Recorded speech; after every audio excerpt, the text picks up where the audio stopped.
আসসালামাইকুম। আপনারা সবাই কেমন আছেন? আমরা ভালো আছি আপনাদের দোয়া। দেখেন আমরা রান্না করছি আজকে রাত্রের বেলার জন্য ভাত রান্না করছি। তারপর দুপুরে ইলিশ মাছ ছিল 2 পিস। তারপর হচ্ছে যে এই মূলো দিয়ে এই ইলিশ মাছ দিয়ে রান্না করছি। 2টা বেগুন দিয়েছি, টমেটো দিয়েছি। তারপর হচ্ছে যে বেগুন ফ্রাই করছি। এটা আমার খুব পছন্দ, আমি শীতকালে বেশি খাই এটা। দেখেন আমি রান্না করে একদম চুলো একদম পরিষ্কার করে ফেলছি। এটা হচ্ছে যে আমার রান্নাঘর।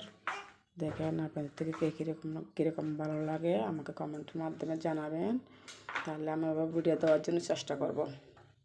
দেখেন আপনাদের যদি ভালো লাগে লাইক কমেন্ট শেয়ার করবেন।